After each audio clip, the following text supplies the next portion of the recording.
¿Qué ciudad del mundo ha cargado sobre sus piedras el peso de tres grandes religiones, el eco de los profetas, el llanto de los mártires y la gloria de la resurrección? Solo una. Solo Jerusalén. Y es allí, en esa ciudad que no sabe vivir en paz porque fue elegida para ser el centro del mundo, donde comienza la historia que hoy nos ocupa. Corría el año 315, o quizás un poco antes, cuando los muros de la ciudad santa comenzaban a respirar un aire nuevo. El Imperio Romano, herido por siglos de persecución contra los cristianos, se encontraba en una transición sin precedentes. Constantino el Grande había extendido su mano hacia la fe de los nazarenos, y el mundo que había conocido la sangre de los mártires empezaba, lentamente, a conocer también la luz de las basílicas. Pero la paz que llegaba con el edicto imperial era una paz frágil, como el cristal, brillante a la luz del sol, susceptible de quebrarse con el menor golpe de la controversia doctrinal. Y en aquel mundo que aprendía a ser cristiano sin saber todavía cómo serlo, nacía un niño en Jerusalén, o en sus inmediaciones, cuya vida entera sería una respuesta a esa fragilidad. No conocemos con certeza el rostro de sus padres, ni el nombre exacto de la calle donde abrió los ojos por primera vez. La historia no siempre conserva los detalles más íntimos de sus hijos más grandes. Lo que sí sabemos es que creció en una familia cristiana, formada en la fe, y que desde su infancia respiró el mismo aire que respiraban las piedras del Santo Sepulcro, un aire cargado de memoria, de oración y de una pregunta que nunca dejaba de flotar sobre la ciudad entera. ¿Es este el lugar donde el Hijo de Dios venció a la muerte? ¿Es aquí, en este rincón del mundo, donde la historia del universo dio su giro definitivo? Jerusalén en el siglo no era la ciudad idealizada que imaginamos cuando cerramos los ojos y pensamos en los evangelios. Era una ciudad real, ruidosa, polvorosa, atravesada por tensiones políticas y teológicas que podían volverse violentas en cualquier momento. Había sido destruida por los romanos en el año 70, arrasada nuevamente bajo el emperador Adriano en el año 135 y reconstruida con el nombre pagano de Aelia Capitolina, un intento deliberado de borrar su identidad hebrea y cristiana. Pero las ciudades sagradas no se borran con un cambio de nombre, porque las piedras recuerdan, y la memoria de los pueblos sobrevive bajo el polvo con la tenacidad silenciosa de una raíz. Fue la emperatriz Helena, madre de Constantino, quien llegó a esas tierras en busca de los lugares santos y encontró que la memoria había permanecido intacta, como una semilla esperando la lluvia. Fue ella quien mandó construir la gran basílica sobre el lugar de la resurrección, el edificio que los fieles conocerían como el Anastasis, la iglesia del triunfo sobre la muerte. Fue ella quien excavó y encontró, según la tradición que el mismo Cirilo defendería con ardor toda su vida, la madera verdadera de la cruz donde había sido clavado el Señor. Y fue en ese contexto de fervor constructivo, de fe recién liberada de las catacumbas y ansiosa por tomar forma visible en el mundo, donde el joven Cirilo creció, estudió y fue ordenado. Imagina por un momento lo que significaba ser joven en esa ciudad, en ese preciso instante de la historia. Cada piedra que pisabas era una reliquia, cada calle era un versículo del Evangelio hecho geografía. Cada amanecer sobre el Monte de los Olivos era un recordatorio de que el misterio más grande de todos los tiempos había ocurrido allí, a pocos pasos de donde tú dormías y respirabas. La fe no era una abstracción para quien crecía en Jerusalén, era el suelo que pisaba, el horizonte que contemplaba, el olor de la piedra caliza bajo el sol de mediodía. Pero no todo era luz en esa Jerusalén del siglo. La misma libertad que el edicto de Constantino había concedido a los cristianos había abierto también las puertas a un debate teológico de proporciones sísmicas. La herejía arriana, que negaba la plena divinidad del Hijo de Dios reduciéndolo a una criatura, sublime, sí, pero criatura al fin, había infectado a obispos, cortes imperiales y comunidades enteras. El Concilio de Nicea, celebrado en el año 325, había declarado la plena consubstancialidad del Padre y el Hijo, condensándola en el término griego homousios, de la misma sustancia.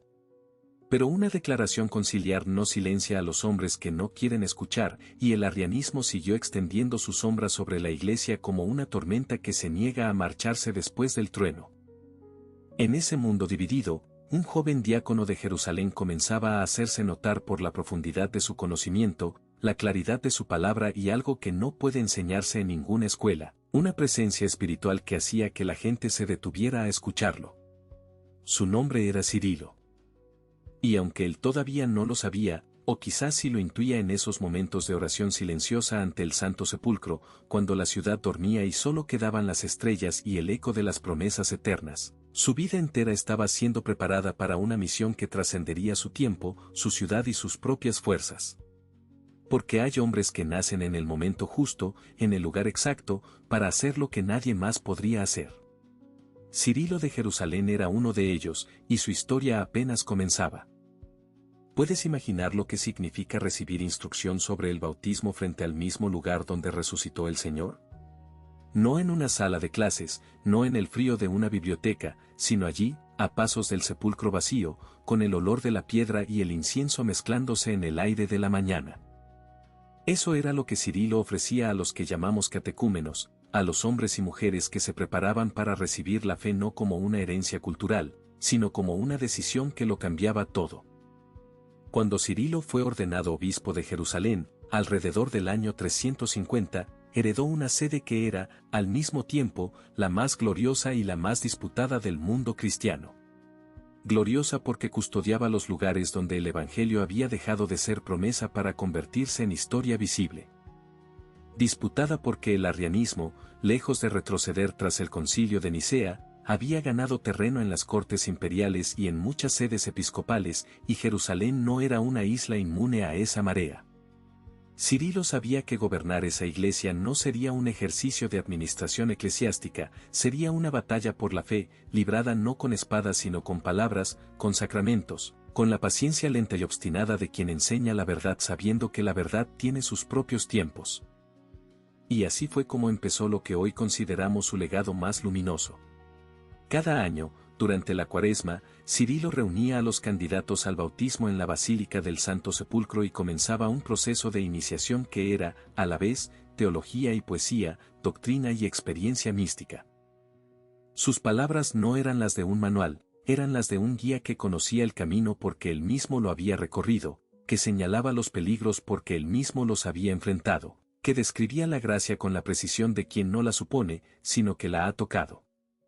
Esas enseñanzas han llegado hasta nosotros con el nombre de catequesis y son una de las joyas más extraordinarias de toda la literatura cristiana antigua. Lo que distinguía a Cirilo de otros maestros de su época era su manera de usar el espacio. Para él, los lugares santos no eran simplemente el escenario donde se enseñaba, eran parte integral de la enseñanza misma. Cuando explicaba el misterio del bautismo, señalaba con la mano hacia el Gólgota, allí murió el Señor, allí moriremos nosotros al pecado. Cuando hablaba de la resurrección, bastaba con volver los ojos hacia la roca del sepulcro vacío, allí resucitó Él, allí resucitaremos nosotros a la vida nueva. La geografía sagrada no ilustraba la teología, la habitaba. Y en esa fusión entre lugar y significado, entre piedra y misterio, Cirilo construyó una forma de catequesis que nunca antes ni después sería posible en ningún otro punto del mundo. Bat Cirilo no era solo un maestro brillante. Era también un pastor que conocía la fragilidad de sus ovejas. En sus catequesis hay un tono que llama la atención al lector de hoy, una ternura deliberada, una conciencia profunda de que las personas que lo escuchaban no eran abstracciones teológicas sino seres humanos con miedos, con dudas, con historias de pecado y de búsqueda. Les hablaba de la Eucaristía no como si fuera un dogma que debían memorizar, sino como un misterio que debían abrazar con todo su ser, con la misma reverencia con que uno se acerca a un fuego sagrado que puede iluminar o quemar según la disposición del corazón. Ese equilibrio entre rigor doctrinal y calor humano era, en sí mismo, una forma de santidad. Sus catequesis mistagógicas, aquellas destinadas a los recién bautizados en los días que seguían a la Pascua, son especialmente reveladoras. En ellas, Cirilo desentrañaba para los neófitos el significado de los sacramentos que acababan de recibir, el bautismo, la confirmación, la Eucaristía.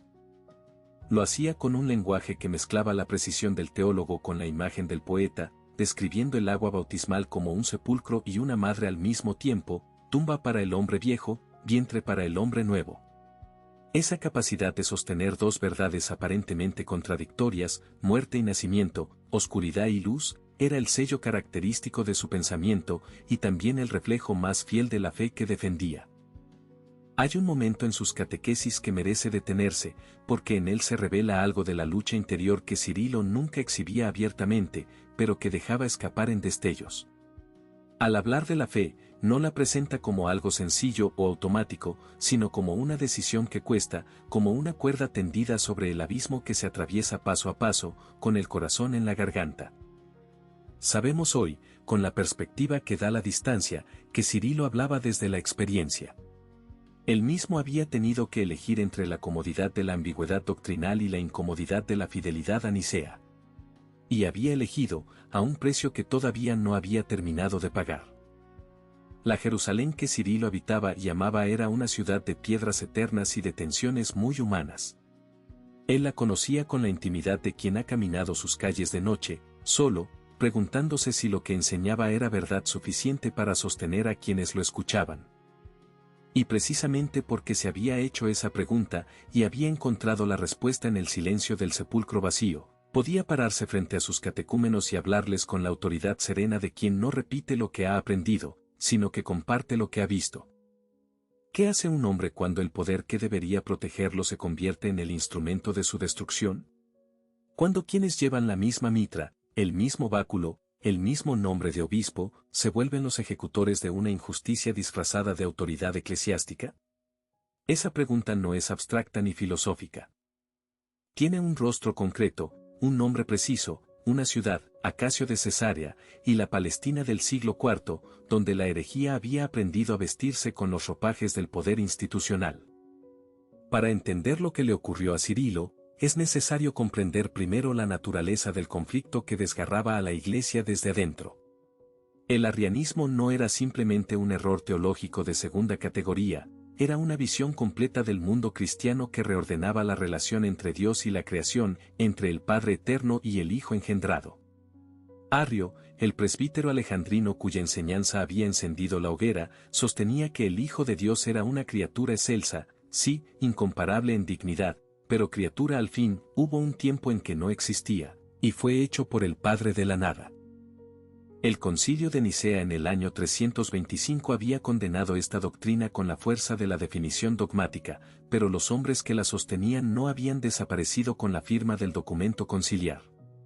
Se habían refugiado en las cortes imperiales, en las sedes episcopales de Oriente, y esperaban su momento con la paciencia fría de quienes saben que el poder político tarde o temprano gira a su favor. Acacio de Cesarea era uno de esos hombres. Obispo de la sede metropolitana que tenía jurisdicción sobre Palestina, era teólogo hábil, cortesano experimentado y arriano de convicción, aunque con la flexibilidad doctrinal de quien prefiere la influencia a la coherencia. Desde el momento en que Cirilo asumió la sede de Jerusalén, la tensión entre ambos hombres fue inevitable y creciente, como el agua que se acumula detrás de una presa hasta que la presión resulta insostenible. Acacio reclamaba autoridad sobre Jerusalén, Cirilo defendía la dignidad apostólica de su sede con argumentos que los cánones conciliares respaldaban. Pero las disputas canónicas, cuando se libran entre hombres desiguales en poder político, rara vez se resuelven con justicia. El pretexto para la primera expulsión llegó, como suelen llegar los pretextos, envuelto en la apariencia de una acusación legítima. Se dijo que Cirilo había vendido ornamentos y vasos sagrados de la iglesia para alimentar a los pobres durante una hambruna que azotaba la región. Hay una ironía profunda en esta acusación, si era cierta, revelaba no un crimen sino una virtud, la misma lógica de los santos que han preferido siempre la carne viva de los pobres a la frialdad del oro litúrgico. Pero en manos de Acacio, ese gesto, real o fabricado, se convirtió en el instrumento jurídico con el que arrebatarle la sede a un obispo cuya fidelidad a Nicea resultaba políticamente incómoda. Cirilo fue convocado a un sínodo presidido por sus propios adversarios, juzgado por hombres que ya habían decidido el veredicto antes de escuchar la defensa, y condenado al exilio alrededor del año 357. Tenía entonces quizás 40 años. Había dedicado los mejores años de su vida a construir una comunidad catequética viva, a defender desde el púlpito la plena divinidad del Señor que sus catecúmenos encontraban en el sepulcro vacío, a caminar las mismas piedras que habían recibido la sangre del Gólgota. Y ahora debía abandonar todo eso, no por la fuerza de un ejército pagano, sino por la firma de hombres que se llamaban a sí mismos pastores de Cristo. ¿Qué siente un hombre en ese momento? La historia no conserva sus diarios ni sus cartas de aquellos años oscuros, pero el silencio mismo es elocuente. Cirilo no escribió tratados de amargura, no compuso anatemas contra sus perseguidores, no buscó la venganza política con las mismas armas con que lo habían herido. Lo que hizo fue algo mucho más difícil y mucho más revelador de su carácter: esperó. Esperó con esa forma de paciencia que no es resignación pasiva sino confianza activa, la certeza de que la verdad no necesita que nosotros la defendamos con desesperación, porque ella misma se defiende con el peso de lo eterno. En el exilio, lejos del santo sepulcro que había sido el corazón de su ministerio, Cirilo debió enfrentarse a la pregunta más radical que puede hacerse un pastor: ¿tiene sentido continuar cuando el rebaño ha sido arrebatado, cuando la voz que predicaba ha sido silenciada, cuando el lugar sagrado está en manos del adversario? La respuesta que encontró no llegó en forma de visión luminosa ni de ángel consolador. Llegó, como suele llegar la gracia en los momentos más oscuros, en forma de fidelidad cotidiana, de oración sostenida, de la convicción silenciosa de que el obispo de Jerusalén no era simplemente un administrador de una diócesis, sino el guardián de una memoria que el mundo no podía permitirse perder. Este primer exilio duró 2 años, hasta que el emperador Juliano, con su política de ironía cruel hacia los cristianos en general, permitió el regreso de los obispos exiliados. Cirilo volvió a Jerusalén, pero no regresó ingenuo.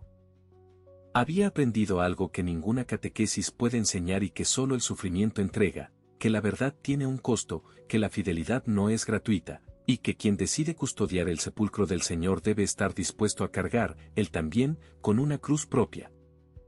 Hay hombres que son probados una vez y esa prueba los define para siempre. Pero hay otros, más raros y más desconcertantes, a quienes la providencia somete a la misma prueba una y otra vez, como si el fuego necesitara repetirse para purificar lo que la primera llama no alcanzó a tocar. Cirilo de Jerusalén fue uno de esos hombres. 3 veces fue arrancado de su ciudad. 3 veces caminó el camino del exilio con el polvo de Palestina en las sandalias y el peso de una sede vacía sobre los hombros. Y 3 veces regresó, no victorioso con la arrogancia del que ha ganado una batalla política, sino sereno con la paz inmovible del que ha descubierto que la verdad no depende del lugar donde él se encuentre para seguir siendo verdad. El primer exilio, como ya hemos visto, lo arrancó de Jerusalén alrededor del año 357, por la mano de Acacio de Cesarea. Pero lo que siguió al regreso no fue la calma que Cirilo quizás esperaba. El clima político y teológico del imperio se había enrarecido aún más bajo el reinado del emperador Constancio II, cuya simpatía por las fórmulas arrianas lo llevó a intervenir activamente en los asuntos de la Iglesia con una brutalidad que los paganos más sofisticados habrían considerado impropia. El Sínodo de Seleucia, celebrado en el año 359, reunió a obispos de toda la mitad oriental del imperio en un intento de imponer una fórmula de compromiso doctrinal que eludía el término homoousios de Nicea sin condenarlo abiertamente. Cirilo, cuya teología era inconfundiblemente cercana a la ortodoxia nicena aunque con la prudencia táctica de quien sabe que la supervivencia también es una forma de servicio, fue condenado nuevamente y enviado al exilio por segunda vez. Este segundo destierro fue diferente al primero.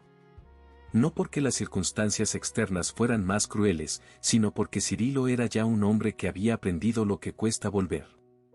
Sabía lo que significaba regresar a una iglesia que en su ausencia había sido administrada por hombres que no compartían su fe, a una comunidad de fieles que había debido sobrevivir sin su pastor en medio de la confusión doctrinal más profunda que el mundo cristiano había conocido.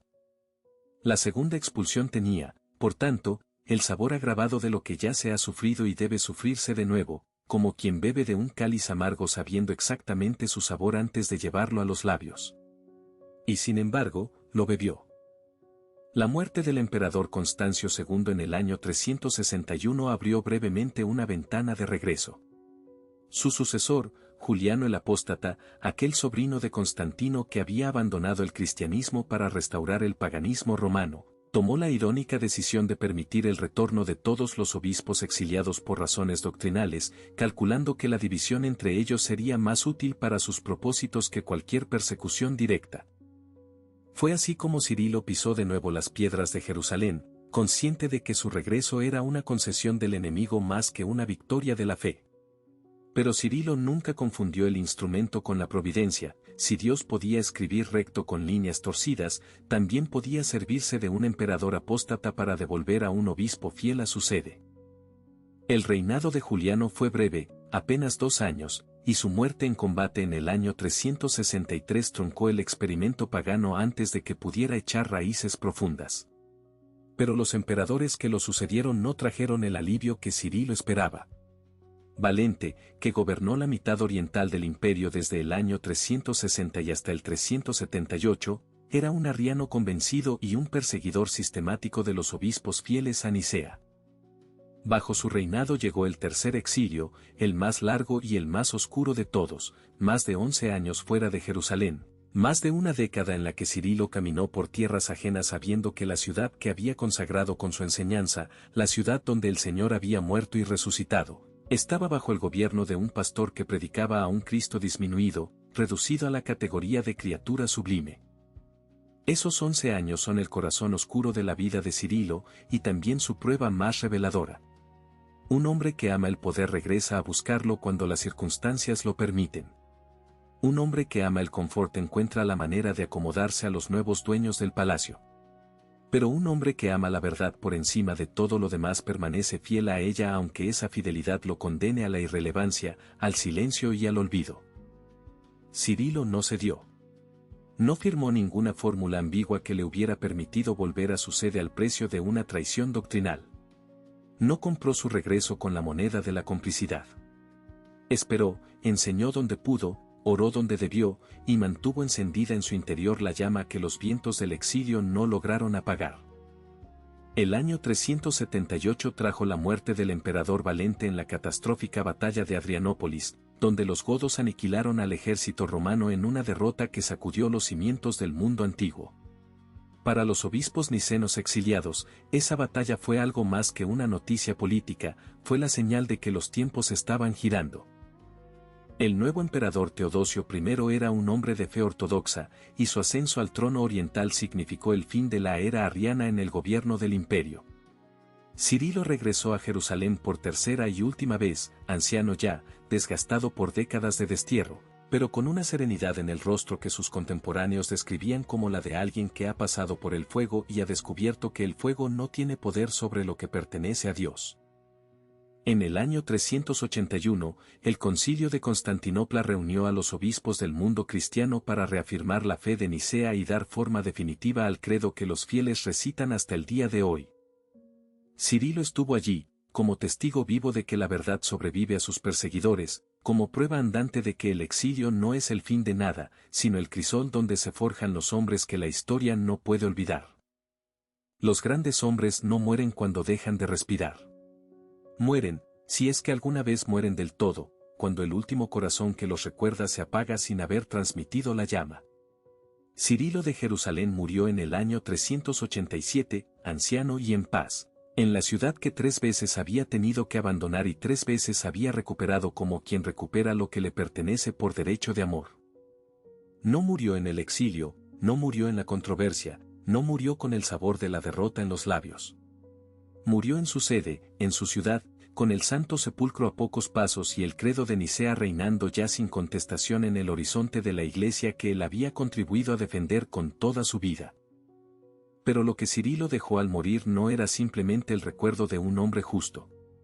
Era algo más concreto, más duradero y más extraordinario, un corpus de enseñanzas que la Iglesia ha conservado con el cuidado reverente que se reserva a los textos que no pueden perderse sin que algo esencial se pierda con ellos. Sus catequesis, aquellas instrucciones pronunciadas en voz alta frente al Santo Sepulcro a lo largo de las décadas de su ministerio episcopal, llegaron hasta nosotros con una integridad sorprendente para un documento del siglo IV. Alguien, en aquella comunidad de Jerusalén, tuvo la sabiduría de transcribirlas, de copiarlas, de pasarlas de mano en mano a través de los siglos con la misma devoción con que se pasa una antorcha encendida para que el fuego no se extinga. ¿Por qué importan esas catequesis hoy, 16 siglos después de haber sido pronunciadas? La respuesta más sencilla es también la más profunda, porque son una ventana única hacia la liturgia y la teología de la Iglesia primitiva, un testimonio directo de cómo los primeros cristianos entendían el bautismo, la confirmación y la Eucaristía antes de que los siglos añadieran capas de interpretación, debate y refinamiento doctrinal.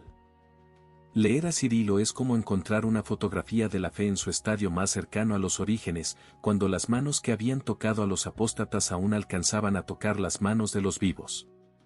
Esa proximidad al origen no es arqueología sentimental, es teología viva. La Iglesia reconoció la singularidad de este legado cuando el Papa León XIII declaró a Cirilo doctor de la Iglesia en el año 1882. El título no es un honor honorífico vacío, es una declaración de que la enseñanza de este hombre es fidedigna, útil y necesaria para la comprensión de la fe en todos los tiempos. Ser doctor de la Iglesia significa que tus palabras trascienden tu época, que lo que dijiste en el siglo a los catecúmenos de Jerusalén sigue siendo verdad para el catecúmeno de Madrid, de Buenos Aires o de Lagos en el siglo XXI. Es la forma más alta que tiene la Iglesia de decir, este hombre no hablaba solo por sí mismo. Pero más allá de los documentos y los títulos, lo que hace verdaderamente perdurable el legado de Cirilo es la coherencia radical entre su vida y su enseñanza. Él no predicó la fidelidad desde la comodidad del poder. Predicó la fidelidad desde el exilio, desde la injusticia, desde la pérdida repetida de todo lo que amaba. Sus catequesis sobre la muerte y la resurrección no eran ejercicios retóricos de un académico que conoce el misterio por los libros. Eran el testimonio de un hombre que había descendido a sus propios infiernos personales y había encontrado allí, en la oscuridad más densa, la misma certeza que predicaba ante el sepulcro vacío. Esa coherencia es la que convierte una enseñanza en testimonio y un testimonio en santidad. Hay una dimensión de la vida de Cirilo que habla con una urgencia particular a nuestra época, tan saturada de voces que compiten por definir quién es Cristo y qué significa seguirlo. En el siglo, la amenaza era el arrianismo, la tentación de reducir al Hijo de Dios a una medida comprensible, manejable, compatible con las categorías filosóficas y políticas del momento. En el siglo XXI, las tentaciones tienen otros nombres, pero la lógica es la misma, la presión de hacer a Cristo más pequeño para que quepa mejor en el molde de lo que el mundo está dispuesto a aceptar. Cirilo resistió esa presión 3 veces, y las 3 veces pagó el precio con el destierro. Su ejemplo no es una lección de historia, es una pregunta dirigida a cada uno de nosotros. ¿Estamos dispuestos a sostener la verdad cuando la verdad tiene un costo? ¿Estamos dispuestos a ser guardianes de algo que no nos pertenece, que nos fue confiado para que lo transmitamos intacto a los que vendrán después de nosotros? Esas preguntas no tienen respuesta fácil, y Cirilo no nos ofrece una fórmula mágica. Lo que nos ofrece es algo más valioso, el ejemplo de un hombre que se las hizo a sí mismo en circunstancias mucho más extremas que las nuestras, y que encontró la fuerza para responderlas con su vida entera. La tumba de Cristo sigue en pie en Jerusalén, rodeada hoy como entonces por la controversia, la devoción, el escepticismo y la fe. Y sobre esa tumba, invisible pero real como la luz que no se ve pero ilumina, permanece la voz de Cirilo, el obispo que fue expulsado 3 veces y 3 veces regresó, que enseñó a los peregrinos de su tiempo a ver con los ojos del alma lo que los ojos del cuerpo apenas podían tocar. Guardián fiel de la memoria más sagrada del mundo, su vida entera fue una catequesis en actos, la demostración viva de que la fe no es una idea que se sostiene en los libros, sino una roca que se sostiene bajo los pies cuando